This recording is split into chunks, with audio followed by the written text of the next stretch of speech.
권미란의 인사이드아웃 산업을 알면 수익이 보인다. 신영증권 서정현 연구원입니다. 연구원님 안녕하세요. 안녕하십니까. 반갑습니다. 자, 오랜만에 또 모시고 소비재 유통 쪽 이야기를 해볼까 하는데요. 주제부터 알아보도록 하겠습니다. 보시죠. 소비재 저 PBR 이슈 관전 포인트는 저 PBR 관련주로 소비재가 한 차례 시장에 부각을 받았습니다. 그런데 1월 말부터 2월 중순 정도까지 좋은 흐름을 보이다가 주가가 또 내려서는 모습을 나타내고 있습니다. 너무나 아쉬운데요. 예. 근데 또 주목하고 있는 점은 뭐냐면, 최근 증권사 리포트에서, 이제 디스플레이션 환경이 도래하게 되면, 이제 소비재, 유통 쪽, 임금이 잘 받쳐주면서 또 물가가 조금 주춤해졌을 때 이제 소비자들이 소비를 늘리면서 미국 소비자들 특히 소비를 늘리면서 이런 소비재 쪽 좋아질 것이다. 시장의 주도주가 될 수도 있다. 이런 의견도 있더라고요. 그래서 좀 지켜보고 있었는데 국내는 여러 가지 만만치 않은 부분들이 있는 것 같습니다. 유통주 일단 얼마나 저평가되어 있을까요? 네, 지금 우리가 밸류에이션 얘기를 할 때 최근에 가장 이제 핫한 이슈가 PBR이지 않습니까? 그래서 뭐 밸류에이션 저평가 이런 얘기할 때 PBR을 보기도 하고 PR을 보기도 하고 여러 지표들을 우리가 보는데요. 이번 이슈에 대해서는 특히나 이제 PBR을 좀 보긴 해야 될 것 같습니다. PBR 추이를 한번 살펴보면은 우리 유통에서 대장주라고 할 수 있는 것은 아시겠지만은 이제 이마트죠. 근데 이마트의 PBR을 살펴보면은 2014년부터 PBR이 이미 1 미만으로 떨어져서 거의 이제 10년째 그렇게 오는 상황입니다. 네. 그러면 뭐 이마트도 이러할진데 대부분의 전통 유통주라고 할 수 있는 것들이 그렇게 이제 1 미만으로 떨어져 있는 상황인데요. 이렇게 된 이유가 뭘까 생각해 보면은 2012, 13년경부터 우리나라에서 단일 업태 중에 가장 많은 비중을 차지하게 된 플랫폼이 이제 온라인이었습니다. 그래서 온라인이 그때는 이제 뭐 이렇게까지 현재 작년 기준으로 거의 한 46, 7%까지 올라와 있는데요. 네. 이렇게까지 올라올 거라고 생각을 당시엔 못했을 수도 있지만은 어쨌든 당시 1등의 업태가 뭐였냐면은 할인점이었습니다. 이마트가 하고 있는. 그래서 할인점이 업태 전체 마켓 쉐어의 15% 정도를 굳건하게 하고 있는 상황에서 2013년경부터 이런 좀 뒤엎는 상황이 발생이 됐고 그게 회사의 어떤 전체적인 성장이라던가 실적 이런 것에 영향을 미치면서 사실은 이제 시장에서 점차 밸류에이션이 조금 하락하는 그런 뭐 흐름이 이어져 온 것 같고요. 지금에 와서는 결국은 이제 1 미만으로 크게 하락해 있는 이런 상황이라고 볼 수 있겠습니다. 네, 이마트가 벌써 1배 미만이 됐던 게 10년째고요. 지금 현재로서는 PBR이 0.18배를 가리킬 정도로 굉장히 저평가되어 있는 모습을 보여주고 있습니다. 뭐 신세계나 롯데쇼핑 역시도 마찬가지로 0.5배가 안 되는 그런 PBR을 가리키고 있고 코로나 팬데믹 때보다 더 주가가 내려가 있습니다. 예, 유통주는 그런 점에서 굉장히 좀 시장에서 많이 소외되어 있고 굉장히 부진한 모습을 보여주고 있는데 섬유의복주는 어떨까요? 저 PBR주인지 밸류에이션 추이 짚어주시죠. 네, 섬유의복도 우리 대표적으로 이제 소비재라고 볼 수가 있죠. 여기서 근데 조금 유통주랑은 상황이 약간 다릅니다. 섬유의복은 전체적인 종목을 딱 현재 시점에서 내려놓고 보면은 저 PBR 주식이 상당히 많다라고 생각하실 수가 있는데요. 사실상 이 역사, 흐름을 봤을 때는 유통주보다는 비교적 좀 짧은 시간을 걸쳐서 지금 PBR이 1 미만으로 내려와 있는 상황입니다. 구체적으로는 코로나 시점 부근부터 지금까지 좀 많이 하락해서 소외를 받고 있는 상황이고, 그럼 왜 좀 유통주랑 같은 소비재라고 볼 수 있지만은 이렇게 다른 밸류에이션의 흐름을 보이냐, 이걸 좀 봐야 할 텐데요.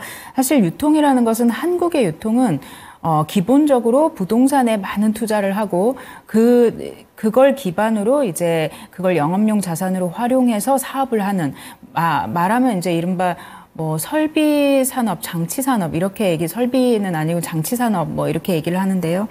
그렇기 때문에 자산이 좀 상당히 많다, 유통주들은. 근데 섬유유복은 상대적으로 그냥 이 소비재 옷을 만들거나 아니면은 뭐 브랜드 사업을 하거나 하는 회사들이기 때문에 그렇게 많은 자산을 영업용으로 가져갈 필요는 없는 상황입니다. 그래서 유통 회사들보다는 전체적인 자산 규모라던가 따라서 총 자본의 규모도 좀 작은 편이다. 그래서 PBR이 1 미만으로 떨어져서 지금처럼 온 것은 그렇게 긴 시간이 걸린 건 아니다. 오랫동안 저평가되어 있는 상황은 좀 아니다라고 보고는 있습니다. 네. 저 PBR 이슈로 이런 만년 저평가에 있던 유통주 또 섬유의복주도 뭐 종목별로는 좀 다르겠지만 그래도 크게 뭐 우상향을 해나가는 종목이 눈에 띄지는 않는 섹터이잖아요. 그렇죠, 연구원님? 맞습니다. 네. 아유, 좀 네. 그런 종목 나와야지 또 재미도 있으실 텐데, 연구원님도. 앞서서 이제 우리 네. 앵커님께서 말씀하신 종목들 중에 앞선 코너에서 뭐 몇 개 있기는 합니다. 추세적으로 지금 좀 잘 오르고 있는 종목들, 뭐 영어모의 홀딩스라던가 이런 건 이제 대표적으로 이 밸류어 프로그램의 좀 수혜로 좀 숨겨져 있다가 확 좀 수급이 좀 트였다 해야 될까요? 그런 이제 종목인데 그거 외에는 딱히 좀 한번 반짝하고 그 추세를 이어가는 종목은 없는 것으로 보입니다. 네. 그리고 기업 밸류어 프로그램 1차 발표가 지난 2월 말에 월요일에 나왔을 때 그러고 나서 이제 주가가 또 차익 실현 매물을 더 받으면서 유통주 같은 경우는 상승했던 부분의 절반 이상을 좀 내놓은 상황을 보여주고 있는데요. 그렇다면 소비재 섹터 내에서 이 저 PBR 이슈가 계속될 수 있을지 관전 포인트를 알아보고요. 또 소비재 섹터 내에서 종목을 선별하는 기준 짚어주시죠. 네. 그 기준 상당히 좀 중요하게 봐야 될 것 같습니다. 일단 이번 밸류어 프로그램의 핵심은 PBR이 낮은 기업, 뭐 말하자면 너무 저평가되어 있는 저평가라는 그 단어가 좀 뭐 주관적일 수는 있겠습니다. 아주 객관적으로 어떤 숫자를 가지고 저평가라고 할 거냐 이거부터도 좀 봐야 될 것 같긴 한데 이 핵심은 그렇게 저평가되어 있어서 기업 가치를 제대로 인정받지 못하는 회사들이 좀 자구책을 내놔라. 이게 이제 지금 밸류어 프로그램의 핵심인 것 같고, 네. 그러기 위해서 정부가 이제 5월경에 2차로 이제 세미나가 진행되겠지만은, 페널티를 줄 수도 있고 또 어떤 부분에서는 또 수혜도 주는 이런 당근과 채찍을 이제 쓸 것으로 보입니다. 그렇게 됐을 때 PBR 1 미만이기 때문에 무조건적으로 처음에는 모두들 관심을 가지셨던 어떤 종목이 있을 텐데요. 사실은 이제 많은 증권사들과 또 애널리스트 분들이 그런 기준들을 다 말씀을 하셨기 때문에 이제 저희도 이걸 소비재에 좀 적용해서 한번 살펴보면은 저희 같은 경우는 저는 두 가지를 좀 중요하게 봐야 된다고 생각합니다. 이 단어로 치자면은 한 가지는 이제 회사가 여력이 있냐. 그 다음에 의지가 있냐, 이 두 가지 단어입니다. 네. 네. 여력이라고 하면은 앞서서 이제 앵커님께서 여러 가지 지표 소개해 드렸지요. 중요한 게 이제 유동성 같은 건 이제 현금성 자산 아니면은 현금화 할 수 있는 그런 자산이 좀 풍부한지, 그리고 이제 수익성 측면에서는 ROE를 대표적으로 이제 봅니다. PBR과 ROE를 같이 보는 지표이기 때문에, 그래서 ROE를 본다거나 아니면은 뭐 단기 순이익, 영업이익 이런 것들의 추이를 보면서 회사가 사실 돈을 잘 벌고 있는지, 그걸 잘 쌓아뒀는지, 그래서 주주 환원을 요구했을 때 그것에 응할 수 있는 상황인지, 즉 곳간에 좀 돈이 많이 쌓여 있는지 이걸 이제 봐야 된다라는 거고요. 두 번째는 이제 의지라는 건데, 의지라는 것은 이 회사가 원래 지배구조 상해 또는 뭐 조직 문화 측면에서 이런 주주 친화에 대한 요구를 했을 때 늘상 좀 잘 부응을 한다라던가 아니면은 진짜 그렇게 해야겠다, 우리 회사가 이젠 그럴 때가 됐다라는 공감대를 충분히 형성하고 그걸 어떤 우리가 체감할 정도의 안으로 내놓을 수 있는 회사인지 그런 걸 좀 봐야 합니다. 그래서 이게 퀀트적으로 숫자로 딱 발라내서 이러이러한 기업들이 0.2배고 1배고 해가지고 눈에 들어온다. ROE는 두 자릿수다. 뭐 한 자릿수 후반대다. 해서 쫙 이렇게 종목을 늘어뜨릴 수는 있겠지만은 네. 사실 거기에서 저희가 이제 기업 분석을 하는 분들이 바텀업으로 이 회사는 그렇긴 한데 사실상 좀 돈이 없다라던가 아니면 ROE가 생각보다 좀 계속 떨어질 수 있는 회사다. 그러니까 주주 환원을 할 만한 여력이 아직 없을 수 있다. 또는 그런 의지가 좀 없을 수 있다. 이런 것들을 좀 잘 판별을 해야 된다라고 보고 있습니다. 그리고 이제 PBR을 가지고 지속 우리가 얘기를 하는데요. PBR을 볼 때도 좀 잘 살펴야 되는 거는 단순한 그 PBR, 아까 이마트가 0.18배라고 말씀 주셨는데 네. 사실 그건 좀 표면적으로 보이는 단순 PBR이라고 저희는 보고 있고요. 실질 PBR을 봐야 한다. 그럼 실질 PBR이 무슨 얘기일까요? 했을 때 PBR은 프라이스 이 주가 나누기 이제 BPS잖아요. 조금 또 크게 얘기하면은 시가총액을 그 회사의 자본 총계로 나눠보면은 그게 PBR이지 않습니까? 그랬을 때 이 시가총액이라던가 주가는 그냥 이 HTS 보면은 다 이제 아실 수 있는 정해져 있는 숫자고 아래쪽에 분모로 들어가야 되는 BPS 아니면 자본 총계 이 부분에서 이게 우리가 신뢰할 수 있는 자본이냐 그걸 반드시 확인을 해야겠습니다. 그래서 재무제표에 나오는 숫자는 당연히 신뢰할 수 있는 거고 회사가 공표한 건데 그게 무슨 얘기일까요? 라고 생각하시는 분도 있을 수 있지만은 회사가 가진 자산 중에는 특히나 이제 저희가 무형 자산 중에 영업권 같은 것들 유심히 봅니다. 왜냐하면은 그 M&A를 비싼 돈을 들여서 많이 했다라면은 그 회사가 가진 주요 종속회사, 자회사, 계열사 이런 것들이 되게 비싼 값으로 장부가액이 잡혀 있을 수가 있습니다. 근데 네. 그 계열사들이 이제 만약에 영업 환경이 좀 안 좋아져서 지속적으로 실적이 좀 잘 안 나온다. 그러면은 아마 4분기 실적 발표 때 일회성으로 영업권 뭐 상각을 했다. 뭐 손상 차손이 발생했다 이런 말을 많이 들어보셨을 텐데요. 연말이 되면은 1년에 한 번 정도 그렇게 이 기업 가치를 평가해서 특히나 계열사들, 종속 회사들의 그 장부 가치를 많이 깎아내는 작업을 하게 됩니다. 그래서 이렇게 이제 M&A를 많이 했다거나 좀 부실한 계열사들을 많이 가지고 있다거나 그럴 경우에는 사실은 이 회사가 가진 북이라고 하는데요. 이 장부가액이 믿을 만한 숫자가 아닐 수가 있지요. 네. 그래서 이걸 다 포함해서 이걸 다 뺀 다음에 실질 PBR을 봤을 때는 상당히 높을 수가 있습니다. 그래서 1을 넘어서진 않을 수도 있지만은 적어도 0.18배는 아니라는 거죠. 그래서 그런 숫자들을 좀 보시면서 판단을 잘 하셔야 될 것 같습니다. 네, 유통기업들이 워낙 부동산 자산들이 많이 있고 요지에 있다 보니까 당연히 자산 가치 대비해서 저평가되어 있겠지라는 생각을 또 많이 하게 되는데 잘 살펴볼 항목들이 많이 있다는 부분들 짚어주셨는데요. 옥석 가리기 필요하겠습니다. 탑픽과 전략을 좀 알아본다면 어떻게 주시겠어요? 네, 저희가 이제 말씀드린 것처럼 두 개 단어에 집중합니다. 네. 여력이 있냐, 의지가 있냐. 예. 이 두 가지 측면에서 사실은 가장 먼저 봐야 될 것은 여력이겠지요. 의지라고 하는 것은 정부의 정책이 어떻게 또는 수혜나 페널티가 어떻게 정해지냐에 따라서 회사도 좀 정책을 바꿀 수가 있는 부분이기 때문에 충분히 그래서 그런 주관이 개입된 부분 외 말고도 그런 여력 측면에서 좀 봐야 될 텐데 그래서 이제 특히나 저희는 좀 현금성 자산 같은 거, 유동화할 수 있는 자산, 재량을 부릴 수 있는 자산을 좀 많이 가지고 있나? 이걸 좀 중점적으로 보고 있고요. 또 실적 측면에서 그동안 좀 많이 못 해왔지만은 이 바닥을 좀 지나면서 개선될 여력이 충분히 있다. 지금은 ROE가 한 7, 8% 정도로 비록 두 자리 안 되는 숫자를 보이고 있지만은 이건 역시도 더 나빠지기보다는 좋아지는 방향으로 갈 수가 있겠다라고 생각되는 기업들에 관심을 갖고 있습니다. 그래서 이제 화면 보시는 것처럼 뭐 현대백화점, 롯데쇼핑, 그리고 현대홈쇼핑, 한섬, 영원무역 이런 회사인데요.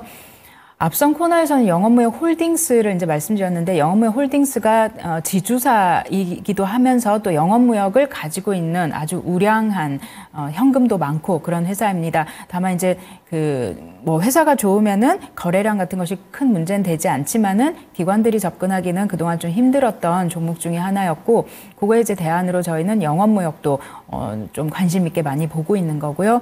특히나 현금성 자산이 많아서 관심을 좀 가질 필요가 있다라고 보여지는 종목은 네. 그중에서도 이제 현대홈쇼핑 같은 종목이 되겠습니다. 네, 그렇군요. 그래서 PBR 관점에서 종목들을 추려봤고요. 실적 체크해 보도록 하겠습니다. 지난 4분기 실적에서 백화점, 마트, 슈퍼 면세점 등등 이 유통 채널에서 실적 특이점이 있었을까요? 네, 특이점이라 하면은 뭐 거의 다 안 좋았지요. 그러니까 긍정적인 특이점이 나오면 좋은데. 근데 이제 네. 한 가지 좀 보는 것은 물론 4분기는 대체로 좀 안 좋았다. 그 와중에 슈퍼가 그나마 조금 선방했다. 그래서 이제 이걸 좀 트렌드 측면에서 저희가 볼 때는 마트보다는 이 동네에서 가까운, 집에서 가까운 상권에 있고, 우리가 이제 뭐 그로서리 상권이라고 요즘 많이 그 트렌드상 얘기를 하시는 것 같은데, 한마디로 이제 신선식품.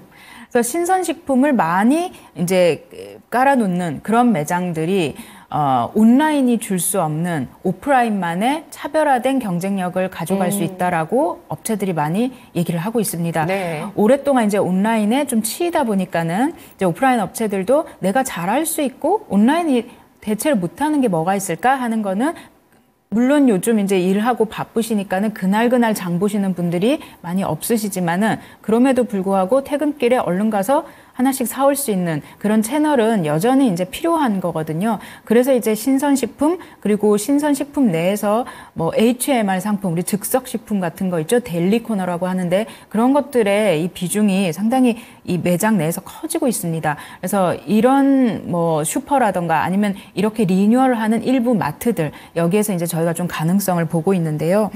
그런 트렌드 외에도 좀 4분기 전체적으로 안 좋았지만은 한 가지 좀 포인트로 보고 있는 부분은 올해 2분기부터는 백화점이나 면세점 같은 쪽은 좀 좋아질 수 있겠다. 이렇게 보고 있다는 점이 특이점이라고 하겠습니다. 예. 좋아질 수 있겠다고 보시는 이유는 네. 뭐 여행 업황 영향일까요? 여행도 당연히 이제 관련이 되고 관련이 있다라는 거는 이제 여행 충분히 많이 가셨던 것 같습니다, 작년에. 그래서 이제 좀 덜 가지 않을까. 그러니까 저희 유통주에는 너무 다들 여행을 나가시면은 이게 크게 이제 뭐 좋지가 않은 것 같고요. 내수 때문에요? 예, 내수도 그렇고 그다음에 면세점이 그러면 좋지 않아요? 라고 하실 수는 있는데 나가는 분들보다는 좀 들어온 사람들이 많은 것이 면세점은 훨씬 이제 수익에 도움이 많이 됩니다. 그래서 우리는 이제 조금 여행에 쓸 돈과 내수에서 옷을 사는 돈이 좀 충돌하는 그런 소비라고 봤을 때, 그렇게 봤을 때 사실 여행을 어느 정도 충분히 가셨다. 그게 이제 기저 효과라고 얘기하죠. 작년 2분기 정도서부터 계속 더 좋았기 때문에 올해 2분기부터는 그 지표상 좀 기저 효과가 나올 수 있는 그런 상황이 아닐까 이렇게 보고 있고요. 또 면세점을 얘기하는 것 중에 좀 전에 이제 백화점 얘기 드렸고 면세점을 얘기하는 것 중에 하나는 중국 단체 관광객 이슈입니다. 그래서 단체 관광객 같은 경우에는 지난 8월에 이미 중국에서 이제 미국, 한국을 여행해도 된다라고 허용을 했습니다. 하지만은 그때도 제가 그 당시에 나와서 이제 말씀드렸던 것 같은데 이게 허용은 됐는데 단기간에 뭔가 좋아지기는 쉽지는 않다. 왜냐하면 허용해줬다라고 해서 정말 많은 사람들이 한꺼번에 들어올 수 있는, 와서 있을 수 있는 그런 인프라가 일단 마련이 돼야 되거든요. 그걸 이제 간단하게 얘기하면 관광 상품이 마련이 돼야 되는데 그 관광 상품이 마련이 되려면은 숙박도 해결이 돼야 되고 항공권이 해결이 돼야 되겠죠. 이런 부분에서 공급이 많이 좀 부족했었습니다. 그래서 이게 이제 어느 정도 해결이 되는 게 지난 추석 이후 그리고 연말 요 시즌이었는데요. 그리고 요번 연초 춘절 저희로는 이제 설 연휴지요. 이때였는데 이땐 또 왠지 여행하기에는 성수기는 아닙니다. 아시다시피 이제 추우니까요. 그래서 단체 관광객이 이런 인프라가 마련되고 충분히 좀 편하게 여행을 올 수 있는 시즌이 한 4월 정도서부터는 돼야지, 좀 따뜻해져야지 가능하지 않을까 이렇게 생각을 하고 있었고 업계에서도 그렇게는 지금 보고 있고요. 약간 희망 고문 같기도 한데 2분기부터는 좋아질 거야 이런 이제 예상들을 많이 하십니다. 그래서 면세점은 경기 자체가요? 경기보다는 네. 지금 이거는 중국 관광객 이슈인 것 같고 그걸 이제 2분기로 뭐 미뤄서 저희가 보는 거고요. 네네네. 경기 같은 경우는 아무도 아마 좋다고 생각은 안 하실 것 같습니다. 근데 제가 항상 좀 말씀드리는 부분은 항상 좋다라고 말한 적은 별로 없었던 것 같다. 그래서 경기가 너무 좋았던 적은 별로 없었던 것 같고 다만 우리 내수 시장이 워낙 작고 또 여기에서 막 우리가 두 자리 성장하는 국가는 지금 아니기 때문에 낮은 한 자리의 성장을 늘 하는 인플레이션 정도의 성장만 하는 우리 내수 소비 시장에서 중요한 것은 어떤 데 돈을 많이 쓰느냐가 더 중요한 것 같거든요. 그래서 이제 처음에 여행 말씀을 드렸던 건데 코로나 때 여행을 못 갔기 때문에 제일 좋았던 섹터가 뭐냐면은 골프, 이 명품, 그로 인한 백화점 이런 소비였습니다. 근데 이게 23년도 작년도에는 다시 여행을 다 가시는 바람에 22년도에 좋았던 이 섹터가 완전히 안 좋아진 거거든요. 그래서 이제 올해는 그럼 이제 웬만큼 여행들 가셨기 때문에 다시 골프, 그다음에 뭐 말하자면 샤넬, 그리고 옷, 좋은 옷 이런 걸 좀 사실 것 같다. 봄 시즌부터는. 네. 그래서 기저 효과를 어느 정도는 기대할 수 있고 그 외에 근저에 깔린 저희 소비, 일반적인 소비들은 그냥 좀 힘들 것이다라고 생각이 됩니다. 그래서 애매한 브랜드라던가 중고가에 위치한 애매한 사치품들은 올해는 좀 힘든 한 해가 될 수 있다 이렇게 생각합니다. 네, 그동안은 좀 요커가 우리나라를 외면하지 않았나, 또 워낙 엔저도 있다 보니까 사실 바로 옆에 있는 국가로 좀 경쟁도 되고요. 그런 상황이었는데 이런 부분은 좀 턴어라운드 하면서 개선될 가능성 보셨고요. 유통 소비자 가운데서 또 부담스러운 변수는 중국의 이커머스 공습입니다. 네. 이제 온라인 쪽 공습 말고도 중국 이커머스, 국내 온라인 말고도 중국까지 가세하는 알리테무 진짜 사보니까 괜찮더라고요. 안 좋은 건 안 좋은데 괜찮은 건 또 괜찮더라고요. 맞습니다. 일단 또 굉장히 싸고. 유통 소비자 업황 변수 짚어주시죠. 네. 가장 큰 변수를 요즘 많이 얘기하시죠. 알리테무. 그래서 이제 중국 이커머스가 이렇게 또 밀고 들어오면, 그리고 한국에서 계속 이 현금 말하자면 자본을 계속 투입했더니 성공한 사례가 이제 있지 않습니까? 쿠팡과 같이. 네. 그렇다 보니까는 그러면은 자본력으로 밀어붙여서 버티기만 하면은 우리도 되겠네라는 생각을 할 것 같습니다. 그런데 이제 현재 중국 이 이커머스 관련된 업체들의 우리나라 전체 이커머스 시장의 비중이 아마 한 2% 정도. 아직 이제 4분기부터 아주 많이 커지긴 했지만 2배 이상 커졌음에도 불구하고 비중상으로는 아주 미미합니다. 미미하다고 해서 별거 아니네라고 할 건 당연히 아니지요. 누구나 그렇게 미미하게 시작하지만은. 그런데 그리고 이제 여기에서 하나 더 생각할 부분은 약간 형평성의 문제도 많이 얘기를 하고 있습니다. 지금 현재는 국회에서 좀 연기가 되어 있는 그런 법안인데 온풀법이라던가 온라인 관련된 그런 규제, 그런 법안 많이 들어보셨을 겁니다. 이게 이제 어쨌든 발의가 된 상황이기 때문에 이거에 대해서도 그런 중국 이커머스 회사들은 영향을 안 받는 거 아니냐, 우리나라 업체들만 역차별을 주는 거 아니냐, 이런 이 불만이 많이 업계에서 나오고 있기 때문에 현재는 연기가 된 거거든요. 그래서 이런 불만이 나올 정도로 좀 부담을 느끼고 있다라고 저희가 해석을 하고 있습니다, 업계에서. 그런데 말씀하신 그런 중국 이커머스는 가장 영향을 많이 줄 수 있는 회사가 누굴까 하면은 이제 당연히 쿠팡이라고 생각은 하고 있습니다. 가장 많은 카테고리를 노출시키고 있고 거기에서 또 가장 많이 판매를 하고 있는 대표 커머스 플랫폼이기 때문에 쿠팡이 그나마 영향을 많이 받지 않을까라는 생각은 하는데 네. 그런데 이제 좀 넘어야 될 산들이 중국 업체들도 많습니다. 가령 배송, 빠른 배송이라던가 이런 부분에서 아직까지는 쿠팡과 이제 대응하지 못하는 수준이고 그렇게 되려면은 많은 돈을 좀 투자를 해야 되는 상황이거든요.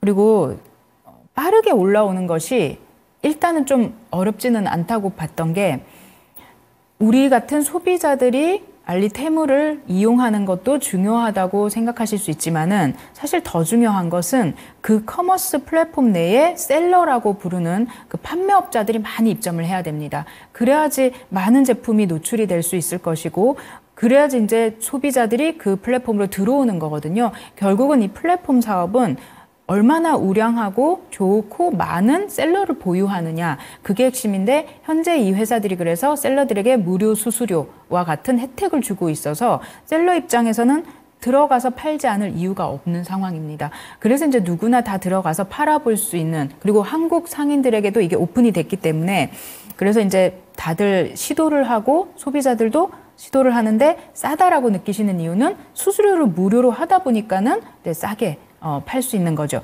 그래서 영향은 계속 있겠지만은 일단은 4분기 실적에서 쿠팡이 별 영향은 없었어요. 그래서 조금 더 지켜는 보자 이렇게 생각을 하고 있습니다. 네. 자, 그러면 올해 상반기 소비재 섹터 전망에서 제일 중요한 질문은 소비재, 유통, 그리고 의류 등의 소비재가 바닥을 확실히 찍었는가일 것 같은데요. 어떻게 보시는지 의견 주시고 탑픽까지 꼽아주시죠. 알겠습니다. 아까 말씀드린 대로 4분기에 이미 약간 좀 바닥을 지났다고 보고 있습니다. 그래서 완전한 회복은 2분기부터는 보여질 거다라고 저희가 보고 있고요. 그래서 이제 탑픽이라고 하면은 그래도 밸류업에 좀 부합하는 종목들이 저희가 많기 때문에 네. 롯데쇼핑, 현대홈쇼핑 이런 회사들에 관심을 가지시면 좋겠습니다. 네, 알겠습니다. 그래도 확실히 기업 밸류업 프로그램이 유통주 일부 종목에는 바닥을 확실히 찍어주는 계기가 됐다라고 판단을 해주고 계시는군요. 오늘 분석 여기까지 듣도록 하겠습니다. 연구원님 고맙습니다. 감사합니다.